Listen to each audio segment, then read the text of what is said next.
Okay, तर तुम्हाला काय करायचं आहे, याच्यामध्ये हे गरम असतानाच म्हणजे थोडंसं कोमट असतानाच हे क्लीन करायचं आहे. ओके, आणि हे अशा पद्धतीने आपल्याला सॉफ्ट घासणी असेल त्या घासणीने तुम्ही हे क्लीन करू शकता. ओके, गरम असतानाच किंवा असं गरम पाणी जेव्हा थोडं असेल तेव्हाच तुम्हाला ते क्लीन करायचं आहे. ओके, दिसतंय सर्वांना? ओके, हे बघा आता मी तुम्हाला हे स्वच्छ करून दाखवते की हे किती व्यवस्थित क्लीन झालेलं आहे. ओके, हे बघा खूप छान पद्धतीने क्लीन झालेलं आहे. ओके, मी आता याच्यातच ठेवते थोड्या वेळाती. ओके, त्याच्यानंतर हे करून घेते. बघू शकताय तुम्ही एकदम व्यवस्थित त्याचं जे सगळं मेण आहे ते सर्व निघून जाईल. ओके, हे बघा आपलं हे ड्रॉपर पण क्लीन होते.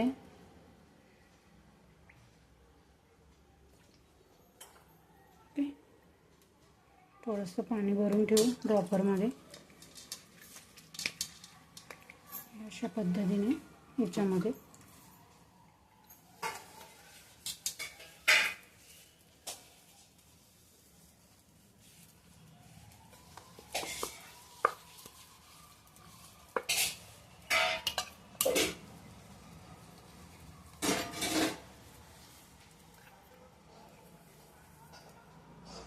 क्लीन झालेलं आहे. ओके, अशा पद्धतीने त्याच्यानंतर हे असे आपले सर्व मोल्ड्स प्रॉपर याच्यामध्ये गरम पाण्यामध्ये आपण क्लीन केलेले आहेत. ओके, जे स्पून्स आहेत ते सुद्धा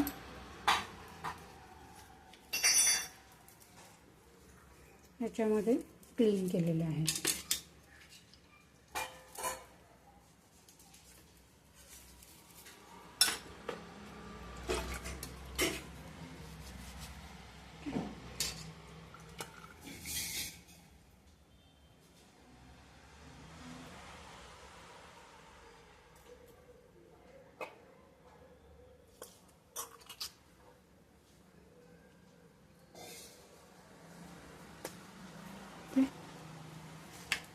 पूर्ण क्लीन होतं.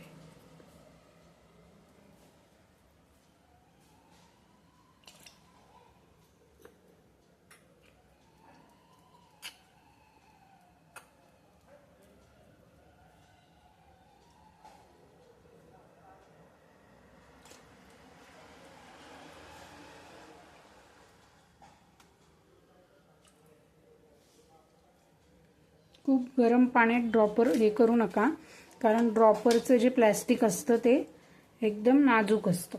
ओके, आता आपल्याला याच्यामध्ये हे जे आहे, ओके, हे पण बघा तुम्ही, हे आपल्याला अशा पद्धतीने जेव्हा तुम्ही गरम ह्याच्यामध्ये हे क्लीन करता तेव्हा तुमचं ते प्रॉपरली क्लीन होतं. ओके, दिसतंय सर्वांना? आणि जेव्हा एखाद्या ठिकाणी वाटत असेल तुम्हाला की ते क्लीन नाही होते किंवा काय, तर तुम्हाला काय करायचं आहे, ते पूर्ण एक दिवस ठेवायचं, पुन्हा थोडंसं गरम पाणी करून पुन्हा ते क्लीन करायचं. ओके, अशा पद्धतीने तुम्हाला करायचं आहे. ओके, हे बघा हे क्लीन झालेलं आहे.